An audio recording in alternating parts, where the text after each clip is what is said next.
Hello, इस democracy chapter में हम लोग जो है अभी तक इक्वलिटी और पॉलिटिकल इक्वलिटी और इकोनॉमिक इक्वलिटी की बात कर चुके हैं। आज हम इस वीडियो में काफ़ी कुछ डिस्कस करेंगे और लास्ट में जो है वीडियो में हम लोगों ने कुछ क्वेश्चंस भी हम लोगों ने सॉल्व किए हैं। तो जो कुछ क्वेश्चन बचे होंगे वो नेक्स्ट वीडियो में लेक्चर के साथ मिल जाएंगे। तो चलिए स्टार्ट करते हैं। देखिए, अदर फॉर्म ऑफ इनइक्वलिटीज़ की बात होती है। तो in a democratic country like India, equality and inequality coexist. हम जब बात करते हैं इंडिया के बारे में, तो इंडिया में इक्वलिटी और इनइक्वलिटी दोनों ही एग्जिस्टेंस में है। एक तरफ इक्वलिटी भी है, एक तरफ इनइक्वलिटी भी है। जैसे कि on one hand there is equality in the form of universal adult franchise. जब हम इक्वलिटी की बात करते हैं तो हम किसकी बात करते हैं? यूनिवर्सल एडल्ट फ्रेंचाइज के बारे में जानते हैं। ऑन द अदर हैंड जब हम दूसरी तरफ की बात करते हैं, inequality is परपेचुएटेड through differences income. तो हम देखते हैं कि जो इनकम में जो डिफरेंस है वो काफ़ी ज़्यादा है। तो इक्वलिटी क्या है? अब बात करेंगे आगे। जब आगे हम लोग बात करते हैं, ये देखिए, other form of inequality also exist in India. सिर्फ ये हम बात कर रहे हैं, सिर्फ इनकम की बात नहीं है, और भी बहुत सारी इनइक्वलिटीज़ हैं इंडिया में। जैसे कि मोस्ट कॉमन अगर बात की जाए, मोस्ट कॉमन जो इक्वलिटी इंडिया में वो है कास्ट सिस्टम। ठीक है, most of the people in urban area, जो शहर में जो रहते हैं लोग, would not believe that caste distinction exist even today. वो लोग आज भी नहीं मानते हैं कि जो कास्ट है वो आज भी समस्या है, आज भी एक काफ़ी कुछ कास्टेज में होते हैं। लेकिन हम लोग रूरल एरियाज़ की बात करते हैं, जब गांव एरियाज़ की हम लोग जब बात करते हैं, तो रूरल एरियाज़ में can confirm that the caste based equality do exist. तो हम लोग वहाँ देखते हैं गांव में अभी भी जो है जाति जो है काफ़ी बड़ा मायने रखता है। जात को लेकर लोगों में काफ़ी असमानताएँ हैं, काफ़ी इनइक्वलिटी फैली हुई है। For year these people have not benefited from the progress that India has made so for. अगर हम लोग आगे बात करते हैं तो हमसे वो कहता है कि जो है फॉर मोर ईयर्स, मतलब कई सालों से, these people have not benefited from the progress that India has made so for.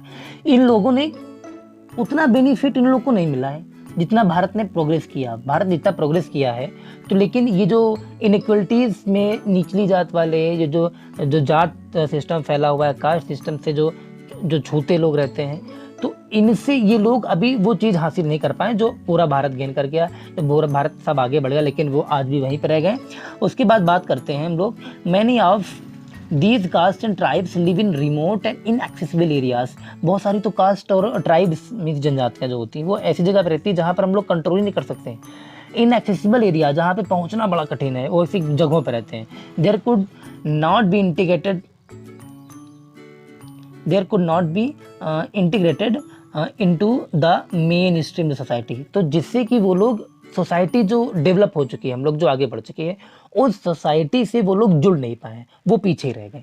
Because of the social discrimination they would not allow to mingle with the other caste. क्योंकि भाई social discrimination इतना ज़्यादा है, social में इतना डिवाइडेशन, inequalities हैं कि उनको जो है हम लोग शामिल ही नहीं करते हैं, उनको जो है वो सोसाइटी शामिल ही नहीं करता है। तो इसलिए बेचारे वो लोग अलग रह जाते हैं, वो लोग मिंगल नहीं हो पाते। Some of them were not allowed the education. उनमें से कई लोग तो एजुकेशन भी पढ़ने की वो सिस्टम नहीं था, किसी को जॉब्स देने का, जॉब्स भी नहीं उनको मिल सकती थी। Were force to do menial work, और फोर्स किया जाता था मेनियल वर्क, मतलब जो काम उनके लायक हैं वही काम उनको करने के लिए दिए जाते थे। Many social reformers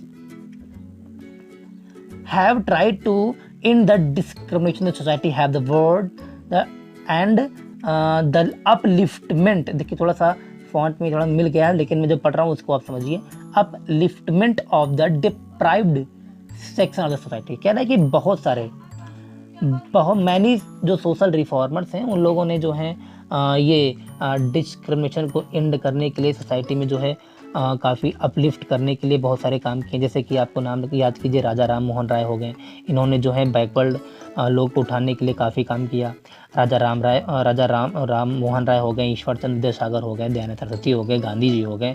many other worked hard to bring about social reform. वो चाहते थे कि ये जो समाज में जो इनइक्वलिटीज़ फैली हुई है, ऊंच नीच, गरीब अमीर का, इनका जो है ये इक्वल हो जाएंगे, सभी लोग जुड़ सकेंगे, सभी लोग एक तरह से रहेंगे, सभी लोग एजुकेट हो जाएंगे, सभी लोग एक तरह से काम करेंगे और समाज में काफ़ी जो है हैप्पीनेस होगी। तो ये सब बातें हम लोगों ने डिस्कस की। अब हम लोग चलते हैं आगे। अब हम लोग बात करेंगे इनहैंसिंग ह्यूमन डिग्निटी के बारे में। देखिए ह्यूमन डिग्निटी का मतलब क्या होता है कि जो मानव की जो एक वो होती है गरिमा, उसको बढ़ाने के लिए हमें क्या काम करना चाहिए। देखिए we have read the caste gender religion play an important role and determining whether of the not people are treated equally. देखिए क्या हमने बताया कि जो हमने क्या पढ़ा अभी तक, कास्ट के बारे में पढ़ा, जेंडर के बारे में पढ़ा, रिलीजियस के बारे में पढ़ा। तो हमने ये देखा कि ये सब बहुत इंपॉर्टेंट रोल प्ले करते हैं किसी की मतलब कि इक्वली ट्रीट करने के लिए, काफ़ी जो है इंपॉर्टेंट रोल प्ले करते हैं। पीपल लाइक दलित, जैसे कि कुछ दलित होते हैं, औरतें होती हैं, वुमेन्स होते हैं एंड अदर माइनॉरिटीज़ होती हैं, represent social group that are treated unequally. जब वो कोई किसी ग्रुप को वो रिप्रेजेंट करती है ना, तो उनके लिए उनको जो है एक अलग तरीके से ट्रीट किया जाता है। ऐसा लगता है कि वो हमारे साथ नहीं है या वो अलग हैं हमसे, तो ये सब उनको ट्रीट किया जाता है। उसके बाद हम लोग बात करते हैं दियर डिग्निटी इज वायलेंट। जब हम लोग उनको अलग तरीके से ट्रीट करेंगे तो उनकी जो डिग्निटी होगी, उनकी जो गरिमा होगी, है ना, तो वो वायलेंट होगी, वो प्रभावित होगी, उसका उल्लंघन होगा। People from the north eastern state discriminate on the base of the their physical. अगर हम नॉर्थ ईस्ट की बात करें, नॉर्थ ईस्ट में आपने देखा होगा कि उनकी आंखें फैली होती हैं, एकदम ऐसे चिपकी होती हैं, है ना, वो बहुत हाइट में छोटे होते हैं, एकदम पहाड़ी नेपाली लगते हैं। तो चूंकि इस तरह से लगते हैं, तो जब वो लोग कहीं मेन सोसाइटी या इधर कहीं आते हैं तो क्या होता है, उनके फिजिकल अपीयरेंस के कारण भी उनको डिस्क्रिमिनेट किया जाता है, उनको अलग तरीके से दिखाया जाता है, उनको अलग तरीके से उनके साथ व्यवहार किया जाता है। जैसे कि हम लोग आगे बात करते हैं, young student who have come to various metropolitan cities for higher education face difficult in getting accommodation even the most urban metropolitan city in India। जब कोई छोटे स्टेट से कोई लड़का स्टूडेंट जो होते हैं बड़े स्टेट में पढ़ने के लिए जाते हैं, तो उनको साथ भी ये बड़ा सा अजीब सा बिहेव होता है, अरे तुम तो छोटे स्टेट से आए हो, कहाँ से आए हो, किस जगह से आए हो, बेकार स्टेट से आए हो, गरीबों का स्टेट है ना। तो इस तरह का जो डिस्क्रिमिनेशन होता है वो भी ये अदर जो इनइक्वलिटीज़ हैं उनमें ही आता है।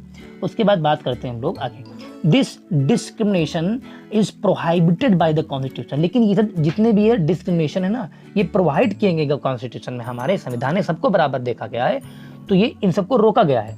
As all Indians deserve the same respect and dignity. ये सभी भारतीय, सभी इंडियंस एक जैसे होंगे और सभी भारतीय की सेम गरिमा होगी, सेम इज्जत होगी। आप किसी को छोटा, किसी को बड़ा, किसी को नहीं कह सकते, चाहे वो स्टेट अलग रहता हो। तो ये हम लोगों ने डिस्कस किया कि कॉन्स्टिट्यूशन जो होता है वो सेम रिस्पेक्ट और डिग्निटी देने की बात करता है, चाहे वो स्टेट के अलग, चाहे किसी अलग स्टेट का हो, चाहे वो गरीब हो, चाहे वो छोटी जात का हो, चाहे वो ऊंची जात का हो, कुछ भी हो, नो मैटर्स।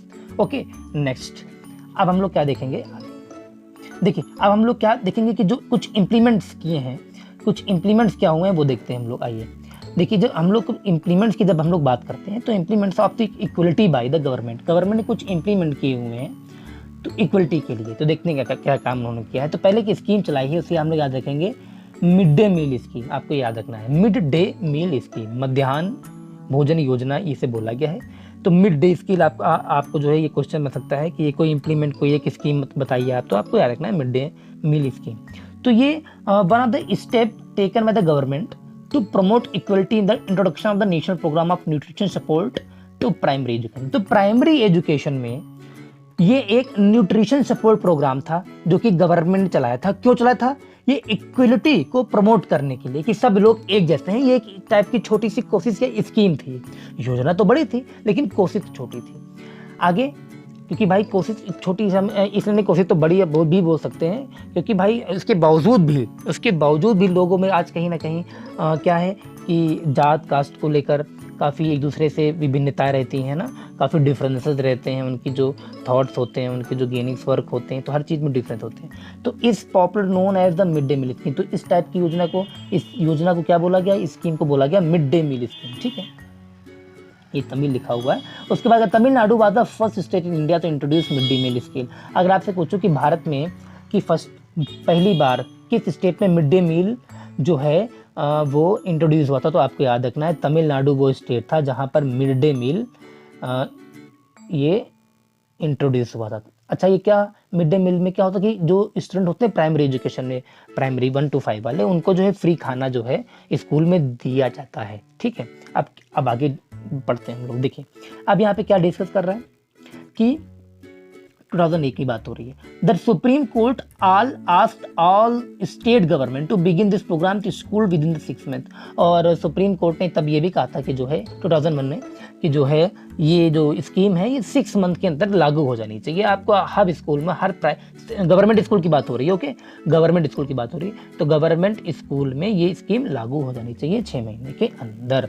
उसके बाद क्या बात करता है कि this programme has had many positive effect, और ये प्रोग्राम बहुत गजब की इफेक्ट डालता है। अच्छा, इक्वलिटी जो और डिफरेंस थी ना उसमें बहुत इफेक्ट किया, जैसे कि these include the fact that more poor children have been enrolling regularly attending the school। देखिए जो गरीब जो है, जो छोटे बच्चे हैं, जो छोटे गरीब बच्चे हैं, तो वो क्या हुआ कि काफ़ी इनरोलमेंट हो गया, काफ़ी जो है उनका, क्योंकि भाई ये पता चला कि स्कूल में जो खाना मिल रहा है, तो खाना मिलता है एक समय पढ़ाई के साथ साथ, तो क्या करते हैं वो लोग जो है इनरोलमेंट कराते हैं, एडमिशन टाइप का, वो लोग काफ़ी बढ़ा दें, काफ़ी अटेंडिंग भी उन लोग की बढ़ गई। ठीक है, देखिए आगे नेक्स्ट। अब हम जब आगे हम लोग ये देखते हैं कि teachers reported that earlier children would often go to home for lunch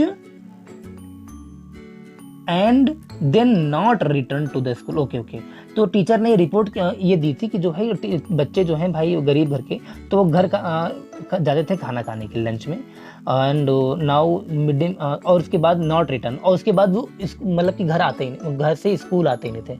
मतलब कि क्या होता था कि टीचर्स लोग ने रिपोर्ट पेश की जो है बच्चे जो हैं कि वो खाना भोजन की कमी, क्योंकि गरीब या इस तरह से लोग आते हैं, तो काफ़ी स्ट्रिक्ट रूल भी नहीं हम लोग वहाँ पे फॉलो करते हैं, या फिर नहीं बनाए जाते हैं, क्योंकि वो बच्चे होते हैं प्राइमरी एजुकेशन में। तो क्या होता है कि उनको जो है घर जाने के लिए इजाज़त दी जाती थी कि आप चाहिए, आप घर से जो है लंच कराइए, लंच करने के बाद वो आते ही नहीं थे। ओके, बट जैसे ही बात होती है मिड डे मील स्कूल के बाद, being provided in school itself, their attendance has improve, उन लोग की अटेंडेंस इंप्रूव हो गई, क्योंकि खाना में लगा। अटेंडेंस जो है इनकी काफ़ी बढ़े थे, पहले 30 आते थे, या 50-60 आने लगे। Their mother who earlier had interrupted their work to feed children at home during day now no longer need to do so.